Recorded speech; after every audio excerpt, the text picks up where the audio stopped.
This is around our fire pit, and this is the area that we sit down and kind of relax at night. And two of our favorite planters are with dragonwing begonias and the angelwing begonias. Now there's also Rex begonias in here too. This is that really neat foliage. But one of the problems that we had, this planter was absolutely huge. It was maybe way up here. And we went on vacation, and guess what? The deer got it. And all we had were these sticks going up from the dragonwing begonias, and they went through and just decimated the whole thing and ate every single leaf that was probably from here down. And we were so disappointed. And you know what? If we can give you a little bit of encouragement, look how this turned out. They went through and they trimmed it up for me. And then it just filled out with growth laterally. And it turned out to be one of our most beautiful planters. So it's not always bad news, you know, if the deer come in and eat it down.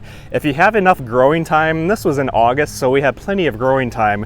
Again, we hit it with the Beat Your Neighbor fertilizer, and it kind of grew laterally, and it turned out to be just a beautiful planter. So we have the dragonwing begonias, and also this Plectranthus is in it. It's kind of just a foliage. It has like a soft velvety touch, but it also has a scent to it, and this one is the lemon scent, and it also helps keep away the mosquitoes, which is nice. So not only is it pretty, but it's effective in keeping kind of that little barrier for the mosquitoes to you know, while we're sitting out here by the campfire.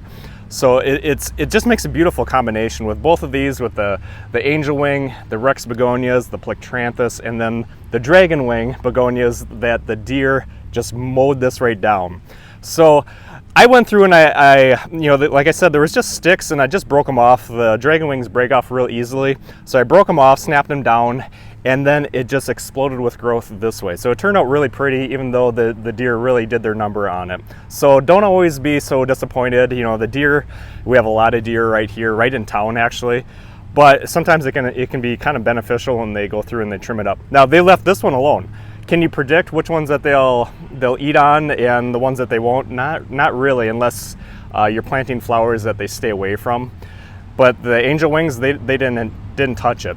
And sometimes I'm happy when they're eating one and staying away from like all the petunias. We have a lot of petunias, and once in a while they'll go through and really munch on the petunias.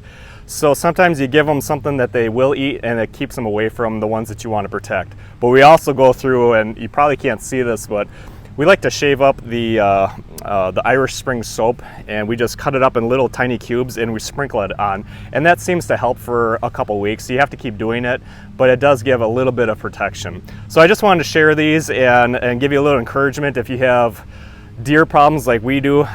Look how pretty this turned out, even though it could have been, you know, just scrap it and scrub it and throw the pot in the woods.